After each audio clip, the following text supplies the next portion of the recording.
Doctor Baba Saheb Ambedkar open university.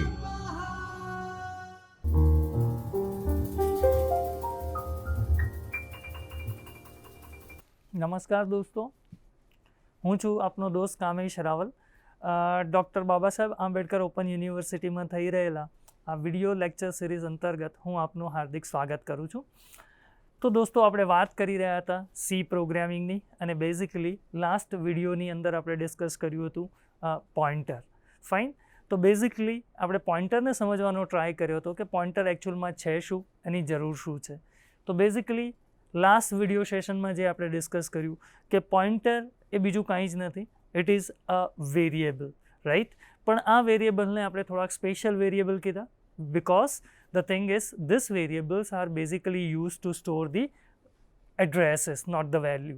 તો આપણી પાસે હવે બે પ્રકારના વેરિયેબલ છે. નોર્મલ વેરિયેબલ જે વેલ્યુ સ્ટોર કરે છે, પોઇન્ટર વેરિયેબલ્સ જે એડ્રેસ સ્ટોર કરે છે. ઓકે, પોઇન્ટર વેરિયેબલને કેવી રીતે ડિક્લેર કરાય? તો જે વેરિયેબલના નામની આગળ આપણે સ્ટાર લગાવીએ છીએ. ફોર એક્ઝામ્પલ, લાસ્ટ સેશનમાં આપણે જોયું હતું કે integer star PV. So that PV variable will be a pointer variable. It will be separated from the normal variable and it will be used to store the address. બીજી એક important વસ્તુ આપણે discuss કરી કે if we have a normal variable and if we want to fetch the address of it, then what we can do is we can use end person operator to fetch the address. એના પછી આપણે discuss કર્યું હતું કે suppose પોઇન્ટરની જરૂર શું છે. તો પોઇન્ટરની જરૂર બેઝિકલી એટલા માટે પડે કે for example if we have a program જેમાં એક ફંક્શન છે અને એ ફંક્શનની અંદર માનો કે આપણી પાસે એક કે બે લોકલ વેરિયેબલ્સ છે અને આ લોકલ વેરિયેબલ્સની વેલ્યુ આપણે ચેન્જ કરવી છે, આપણે રાઇટ કરાવવી છે બાય અનધર ફંક્શન. એક બીજું યુઝર ડિફાઇન ફંક્શન છે જેનાથી આપણે પહેલાં ફંક્શનની અંદર ડિક્લેર કરેલા લોકલ વેરિયેબલની વેલ્યુ ચેન્જ કરવી છે. Then we need a pointer variable. Suppose આમાં કન્ફ્યુઝનની કોઈ સ્કોપ ના રહેવો જોઈએ દોસ્તો. તમને એવું હશે કે સર આપણે આગળ પણ યુઝર ડિફાઇન ફંક્શનનો યુઝ કર્યો તો, બે નંબરનો સમ કરવાનો ટ્રાય કર્યો તો. હા, કર્યો તો, પણ એ કેસની અંદર આપણે શું કર્યું હતું તો કે એક્સ અને વાય વેરિયેબલને આપણે સમ ફંક્શનમાં પાસ કર્યા હતા અને સમ ફંક્શન શું કરતું હતું, એક્સ અને વાયની વેલ્યુને રીડ કરીને સમ કરીને આપણને રિટર્ન કરતું હતું. તો અહીંયા મેઇન ફંક્શનના એક્સ એન્ડ વાય વેરિયેબલને સમ ફંક્શન ખાલી રીડ કરતું હતું. જ્યારે લાસ્ટ જે એક્ઝામ્પલ આપણે ડિસ્કસ કર્યું જેની અંદર આપણા જે એક્સ અને વાય વેરિયેબલ મેઇનમાં લોકલી ડિક્લેર કરેલા છે, આપણે એમને સ્વેપ કરાવવા હતા. અને સ્વેપ ત્યારે જ થાય જ્યારે એક્સ અને વાયની વેલ્યુને રાઇટ કરવામાં આવે, રાઈટ. તો અહીંયા વાત એવી છે કે મેઇન ફંક્શન્સના બે લોકલ વેરિયેબલને આપણે user define function through change કરવા છે.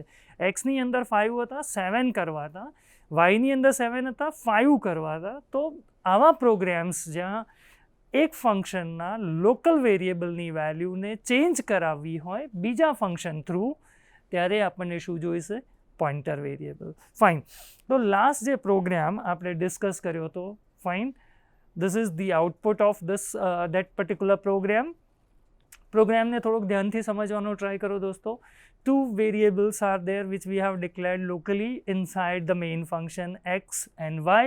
X and y are initialized with 5 and 7. Okay, we are calling a swap function and we are passing the address of x and address of y. તો આપણે x અને y ની value pass કરીને જોઈ, પણ value swap જ નથી થતી. આપણને ખબર છે આઉટપુટ આવતો તો 5 અને 7 જ. તો હવે આપણે વેલ્યુ પાસ નહીં કરતા, આપણે શું પાસ કરીએ છીએ? એક્સનું એડ્રેસ અને વાયનું એડ્રેસ. ઓકે, અને પછી આપણે પ્રિન્ટ કરશું x is the value of x is x and value of y is percentage dy, and we are getting this output that is x is 7 and y is 5, even though we have initialized it with x is 5 and y is 7. Swap function.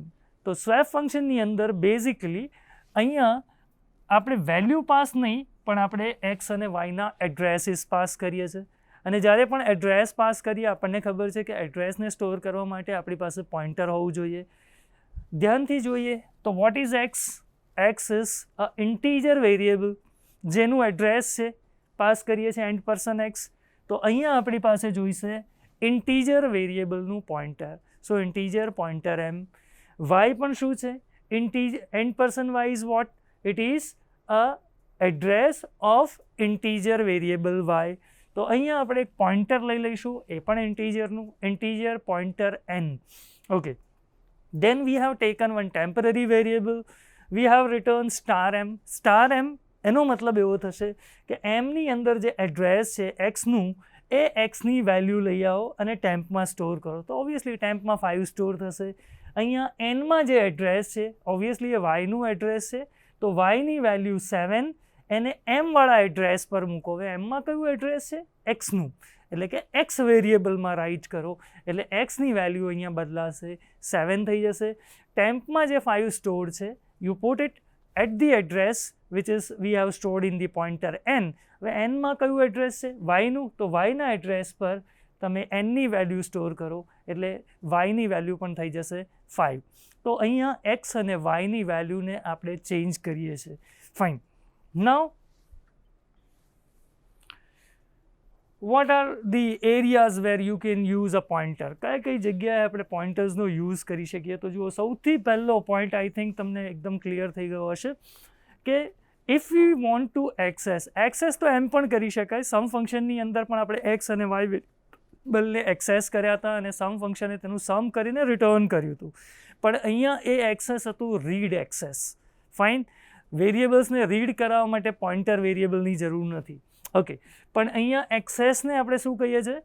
If we want to modify or write, તો આપણે right access જોઈએ છે. આપણે કોઈ વેરિયેબલની વેલ્યુને change કરી રહ્યા છે. So to access, to modify, to write a local variable of some another function. તો આપણે એક ફંક્શનના લોકલ વેરિયેબલની વેલ્યુને ચેન્જ કરાવી રહ્યા છે બીજા કોઈ યુઝર ડિફાઇન ફંક્શનથી, ત્યારે આપણે શું જોઈશે? pointer variable. One more we can say use is there of the pointer variable to return a multiple value from the function. જો દોસ્તો, આપણે જ્યારે યુઝર ડિફાઇન ફંક્શનની વાત કરી હતી ત્યારે જ આપણે કહ્યું હતું કે function can return the value or function cannot return the value. Fine. If the function is not returning the value, તો આપણે શું કરીએ છીએ? ફંક્શનની જે રિટર્ન ટાઈપ છે એમાં લખશું void, અને પછી આપણે ફંક્શનનું નામ લખશું, દેન આર્ગ્યુમેન્ટ્સ, અને એના માટે પેરેન્થેસિસ. ફંક્શન સ્ટાર્ટ થશે કર્લી બ્રેકેટથી, ફંક્શન ક્લોઝ થશે ક્લોઝિંગ કર્લી બ્રેકેટથી. ઓકે, નાઉ void લખીએ છીએ means this function is not going to return anything. Sometimes function can return the value. તો શું કરી શકાય? તો કે ફંક્શન રિટર્ન કરે છે તો એ કઈ વેલ્યુ રિટર્ન કરવાનું છે? ફોર એક્ઝામ્પલ, સમ ફંક્શન છે તો માઇટ બી ઇન્ટીજર રિટર્ન કરતું હશે, તો we are writing a int. Suppose બીજું કોઈ ફંક્શન છે એવરેજ, એ ફ્લોટિંગ પોઈન્ટ વેલ્યુ રિટર્ન કરે છે, તો instead of integer what we are writing is we are writing a float, right? So any one data type that we need to write. હવે એક જ ડેટા ટાઈપ કેમ હું અહીંયા ઇન્ટ, ફ્લોટ, કેરેક્ટર 3 ડેટા ટાઈપનો યુઝ ના કરી શકું? તો આન્સર છે no, we can't use it. Why? Because it is the limitation of the function that function can return only one value. Function હંમેશા એક જ વેલ્યુને રિટર્ન કરી શકે છે. ફાઇન. હવે સપોઝ માની લઈએ કે આપણે એક એવું ફંક્શન બનાવવું છે કે જે સમ પણ કરે, મલ્ટિપ્લિકેશન પણ કરે, ડિવિઝન પણ કરે, રાઈટ, સબટ્રેક્શન પણ કરે, અને 4 વેલ્યુઝ, ઓબ્વિયસલી આપણે 4 ઓપરેશન્સ કરી રહ્યા છે એક જ ફંક્શન થ્રુ, તો આપણી પાસે સમનો આન્સર હશે, એડિશનનો આન્સર હશે, સબટ્રેક્શનનો આન્સર હશે, મલ્ટિપ્લિકેશન અને ડિવિઝન, ટોટલ 4 આન્સર્સ હશે. હવે આ 4 આન્સર ફંક્શન રિટર્ન કેવી રીતે કરશે? તો obviously that is not possible by a user define function. તો એ કેસની અંદર સપોઝ આપણે એક જ યુઝર ડિફાઇન ફંક્શન બનાવવું છે which can return a multiple value, તો આ જ વસ્તુ આપણે અચીવ કરી શકીએ by or with the help of pointer variable. Fine, we will come to we can say a discussion of this. I am having an example, તો one by one આપણે example પણ જોશું અને એને સમજવાનો ટ્રાય કરશું. One more thing is there, and this is what a little bit difficult topic is there, which is called a dynamic memory allocation. C ની અંદર એક concept છે which is called a dynamic memory allocation. Means the memory will be allocated, the variables will be created at runtime. Program જ્યારે start થશે ત્યારે પ્રોગ્રામને ખબર નથી એને કેટલા વેરિયેબલ્સ જોઈએ છે. પ્રોગ્રામ રન થશે પછી એને ખબર પડશે કે મારે આટલા વેરિયેબલ્સ જોઈએ છે and the variables will be created. આ કેસની અંદર whenever you are declaring a variable dynamically, તમે કોઈ વેરિયેબલનું નામ આપ્યું નહીં હોય, હવે આ વેરિયેબલની અંદર વેલ્યુ સ્ટોર કરવી હોય તો શું કરવાનું, વેલ્યુ રિટ્રાઈવ કરવી હોય તો શું કરવાનું. તો આ કેસની અંદર જ્યારે પ્રોગ્રામરને જ ખબર નથી કે વેરિયેબલ ક્રિએટ થશે કે નહીં, તો આપણે યુઝ કરીએ છીએ ડાયનામિક મેમરી એલોકેશન. અને ડાયનામિક મેમરી એલોકેશનથી જ્યારે પણ વેરિયેબલ ક્રિએટ થશે ત્યારે તમને મળશે એ વેરિયેબલ જે લોકેશન પર ક્રિએટ થયો છે તેનું એડ્રેસ, રાઈટ. હવે એડ્રેસ મળશે, સો ઓબ્વિયસલી એડ્રેસને આપણે ક્યાં સ્ટોર કરશું, obviously in to the pointer variable. So in this particular topic એવા પ્રોગ્રામ્સ જ્યાં આપણને પહેલેથી ખબર નથી કે આ પ્રોગ્રામને કન્સ્ટ્રક્ટ કરવા માટે, આ પ્રોગ્રામને રાઇટ કરવા માટે how many variables are actually required, at that time એવા પ્રોગ્રામ્સની અંદર what we need to do is we need to use a dynamic memory allocation. અને જ્યાં પણ ડાયનામિક મેમરી એલોકેટ થશે હંમેશા એ ફંક્શન્સ તમને આપશે એ વેરિયેબલ્સના એડ્રેસીસ. અને એડ્રેસીસને પ્રિઝર્વ કરવા માટે તમારે પાછા શું જોઈશે, વી need a pointer. Okay, so basically these are the three different uses are there of we can say the pointer variable. Now we'll just see the example of each benefit of the pointers. Okay, now see, to access the local variables, right. Let's suppose if you have some variable which is declared in the one function. In fact આપણે જો આગળનું example consider કરીએ તો main પ્રોગ્રામના બે local variable હતા x અને y, જેને આપણે ચેન્જ કર્યા હતા by a swap function, right. તો એ પણ એક એક્ઝામ્પલ અહીંયા કન્સિડર કરી શકાય.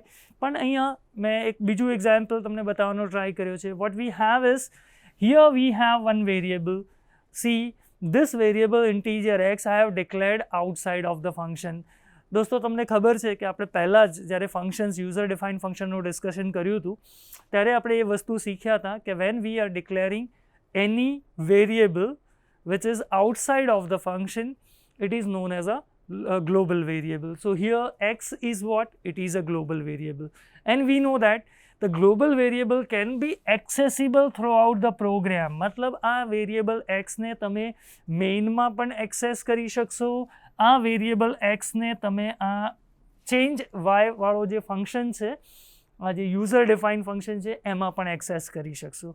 તો એક્સ માટે કોઈ રેસ્ટ્રિક્શન નથી, એક્સ થ્રુઆઉટ ધ પ્રોગ્રામ કોઈ પણ જગ્યાએ તમે એક્સેસ કરી શકશો, ચેન્જ કરી શકશો, because x is a global variable. But we know that whenever we are declaring a global variable, that global variable we can say will be created when the program will be we can say started for the execution. અને આ variable ત્યાં સુધી મેમરીમાંથી delete નહીં થાય જ્યાં સુધી programme terminate નહીં થાય. તો વી કેન સે the life of the global variable is longer, લાંબા ટાઈમથી એ મેમરીની અંદર જગા ઓક્યુપાય કરીને સ્ટોર રહેશે. Fine. Now here this is the we can say prototype declaration. આપણે એક ફંક્શન બનાવીએ છીએ change y, અને જેની અંદર આર્ગ્યુમેન્ટ હશે એક ઇન્ટીજર વેરિયેબલનું એડ્રેસ. ઓકે, હવે અહીંયા વેરિયેબલ એક બીજો વેરિયેબલ આપણે ડિક્લેર કરીએ છીએ, and this is what? Integer y. See, there are two variables are there in this program. One is an integer x. X is a global variable. What is this variable? Integer y. Why? Because we have declared, કારણ કે y ને આપણે declare કરેલો છે મેઇનની અંદર, ફંક્શનની અંદર. So obviously what we can say is y is the local variable of function main. Fine. Now I have initialized both the variable x is equal to 0 and y is equal to 0. Fine. Can we write this? Obviously the answer is yes. Why? Because y is equal to 0 તમે લખી શકો. y તો local variable છે, પોતાના જ ફંક્શનનો છે, મેઇનનો છે, સો y is equal to 0 લખી શકાય. અચ્છા, can we write x is equal to 0? હા, આપણે પહેલાં જ કહી ચૂક્યા છે કે ગ્લોબલ વેરિયેબલને કોઈ પણ ફંક્શનમાં એક્સેસ કરી શકાય. સો here x is equal to 0 પણ લખી શકાશે. Fine. Now we are calling a function. આપણે એક ફંક્શનને કોલ કરીએ છીએ ચેન્જ y કરીને. ધ થિંગ ઇઝ અહીંયા કારણ કે વાય વેરિયેબલ લોકલ વેરિયેબલ છે અને આપણને ખબર છે કે લોકલ વેરિયેબલની વેલ્યુ બીજું કોઈ ફંક્શન ચેન્જ કરી શકે નહીં. જો ચેન્જ કરવું હોય then we need to pass the address. એ વેરિયેબલનું આપણે એડ્રેસ પાસ કરવું પડે. એડ્રેસને હંમેશા શેમાં કોપી કરી લેવું પડે? પોઇન્ટર વેરિયેબલમાં. અને આ પોઇન્ટર વેરિયેબલ થ્રુ આપણે વેલ્યુ ચેન્જ કરી શકાય. તો જ્યારે પણ તમે ફંક્શન કોલ કરીને વાયનું એડ્રેસ પાસ કરો છો, એડ્રેસને કોઈ પોઇન્ટર વેરિયેબલમાં લઈ લો છો અને પછી તમે આવું લખો છો $m is equal to 200 means એકચ્યુઅલમાં તમે શું કરો છો તો કે $m is equal to 200 is nothing. $m is nothing but it is a local variable y of main function. તો અહીંયા તમે $m જે વેલ્યુ એલોટ કરશો એ એકચ્યુઅલી મેઇન ફંક્શનના વાય વેરિયેબલમાં સ્ટોર થશે. કેમ? તો કે $mની અંદર એડ્રેસ કોનું છે? વાય વેરિયેબલનું, જે લોકલ વેરિયેબલ છે મેઇનનો. તો જ્યારે પણ તમે આવું લખો $m ઇઝ ઇક્વલ ટુ 200 ત્યારે એકચ્યુઅલી તમે મોડિફાઈ કરી રહ્યા છો મેઇન ફંક્શનના વાય વેરિયેબલને. અચ્છા, સવાલ એ છે કે સર વાયને ચેન્જ કરવા માટે તમે એડ્રેસ પાસ કરાયું તો એક્સને ચેન્જ કરવા માટે કેમ એડ્રેસ? જરૂર જ નથી. કેમ? એક્સ વેરિયેબલ તો ગ્લોબલી ડિક્લેર્ડ છે, એને તો એમને એમ તમે આ ફંક્શનની અંદર એક્સેસ કરી શકો છો. તો ગ્લોબલ વેરિયેબલ્સને એક્સેસ કરવા માટે પોઇન્ટરની કોઈ જરૂર નથી. પણ you have a local variable અને લોકલ વેરિયેબલની વેલ્યુ જો ચેન્જ કરવી હોય થ્રુ ધ અનધર ફંક્શન તો હંમેશા એક વસ્તુ યાદ રાખો, લોકલ વેરિયેબલનું એડ્રેસ પાસ કરો, એડ્રેસને કોપી કરી લો પોઇન્ટર વેરિયેબલમાં અને સ્ટાર પોઇન્ટર વેરિયેબલનું નામ ઇઝ ઇક્વલ ટુ કરીને જે વેલ્યુ આપશો એ તમારા ફંક્શનના લોકલ વેરિયેબલમાં સેટ થઈ જશે. ફાઇન. તો finally if you are printing x is value of x and y is %dy, so it will print 100 and 200. આપણને ખબર છે પ્રોગ્રામ સ્ટાર્ટ થયો ત્યારે x અને y બંને 0 હતા. x અને y બંનેની વેલ્યુ ચેન્જ કોણે કરી? Change y ફંક્શને. પણ ડિફરન્સ શું આવ્યો? કારણ કે x ગ્લોબલ વેરિયેબલ છે એના માટે કોઈ પોઇન્ટરની જરૂર નથી. આ ફંક્શને ડાયરેક્ટલી xની વેલ્યુ ચેન્જ કરીને 100 કરી નાખી. y મેઇનનો લોકલ વેરિયેબલ છે તો yનું એડ્રેસ પાસ કરવું પડશે, એડ્રેસને પોઇન્ટરમાં કોપી કરાવવું પડશે અને પોઇન્ટર થ્રુ આપણે વાય વેરિયેબલને ચેન્જ કરી શકીશું. This is what one of the example. I think તમને આઈડિયા આવી ગયો હશે હવે કે in which scenario we can use a pointer variable. તો pointer variable basically local variables હોય કોઈ કોઈ પણ ફંક્શનના જેને કોઈ યુઝર ડિફાઇન ફંક્શનથી આપણે ચેન્જ કરાવવું હોય, રાઇટ કરવી હોય વેલ્યુ, તો in that case V can use a pointer variable. Okay. So this is the program. You can try this program in your Borland or Turbo C and you can say this type of output, that is x is 100 and y is 200. Fine. Now we will discuss the another example. So see here, this is the example where as we have discussed, the limitation of the user defined function is user defined function can return only one value, right? તો user define function એક જ value return કરી શકે. નાઉ suppose આપણી પાસે એક user define function છે CALC, Calc, અને આપણે એવું કંઈક કરવું છે કે આ એક કેલ્ક ફંક્શનને કોલ કરીને આપણે બે નંબર પાસ કરીએ અને કેલ્ક ફંક્શન આપણને સમ, સબટ્રેક્શન, મલ્ટિપ્લિકેશન, ડિવિઝન આ બધું જ કેલ્ક્યુલેટ કરીને આપે. ઓકે. તો આવું તો પોસિબલ નથી because we know the limitation of the user defined function, that the user defined function can only return one value. તો આઈડિયલી આમ જોવા જઈએ તો આ જ વસ્તુ કરવા માટે તમારે સમનું અલગ ફંક્શન બનાવવું જોઈએ, સબટ્રેક્શનનું અલગ, મલ્ટિપ્લિકેશનનું અલગ અને ડિવિઝનનું અલગ, આમ અલગ અલગ ફંક્શન્સ બનાવવા પડે.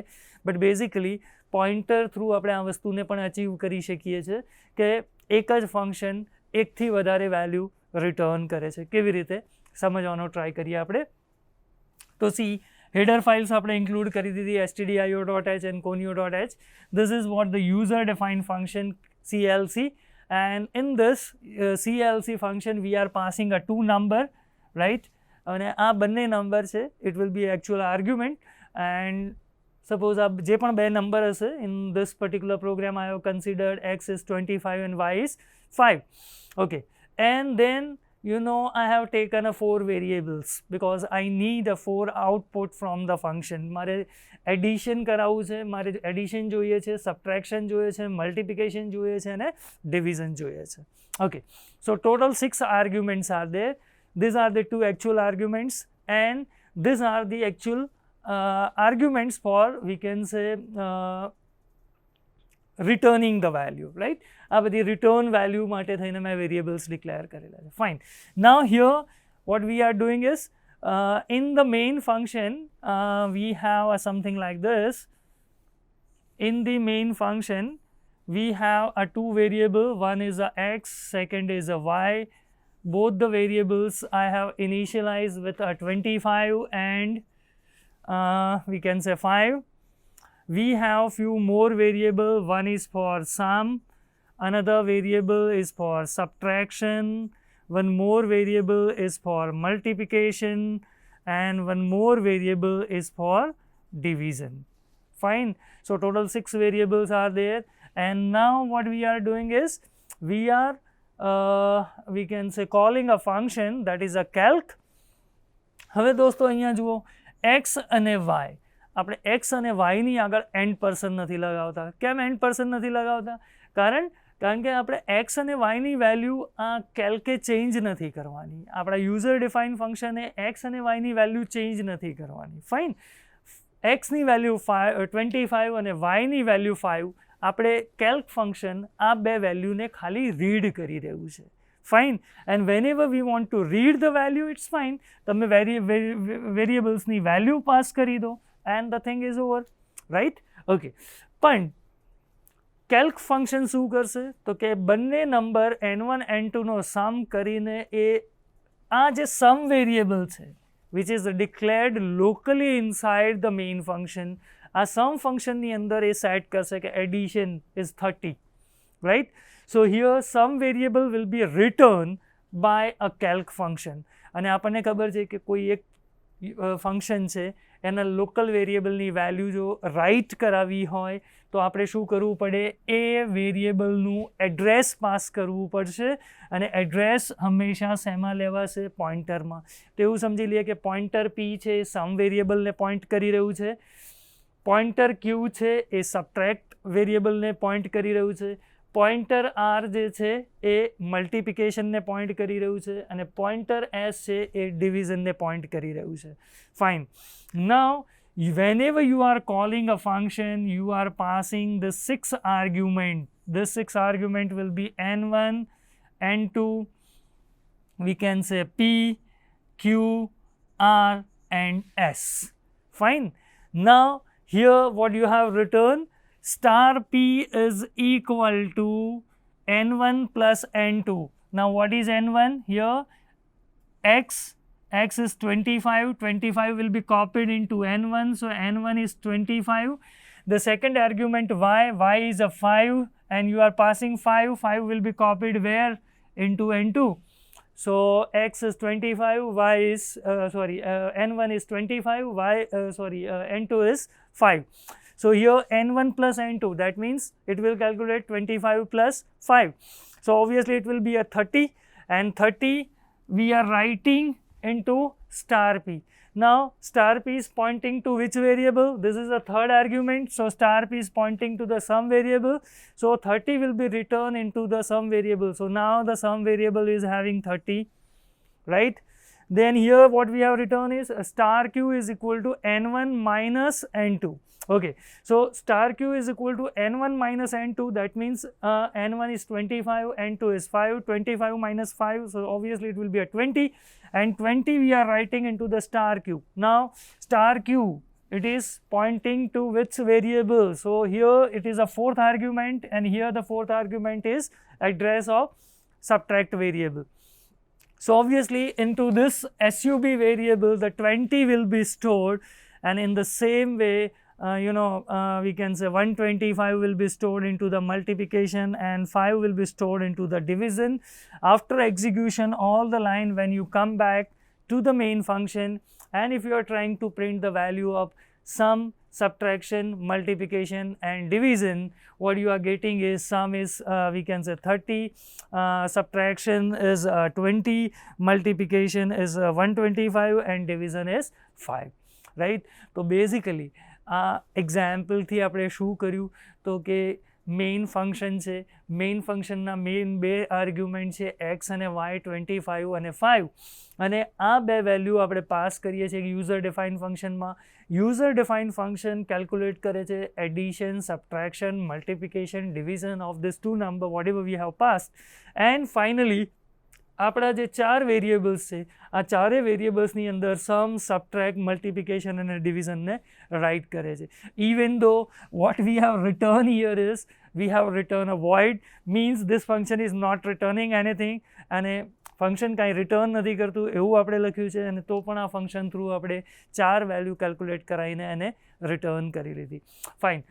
તો બેઝિકલી આ સેશનની અંદર આપણે કેવી રીતે એક પોઇન્ટરનો યુઝ કરીને મલ્ટિપલ વેલ્યુ રિટર્ન કરી શકાય, અથવા તો કોઈ પણ એક ફંક્શન છે અને આ ફંક્શનની અંદર કોઈ એક લોકલ વેરિયેબલ છે અને એ લોકલ વેરિયેબલની વેલ્યુને જો આપણે ચેન્જ કરાવવું છે કોઈ બીજા ફંક્શન થ્રુ તો આપણે કેવી રીતે કરી શકાય એની ઉપર આપણે ફોકસ કર્યું. ફાઇન.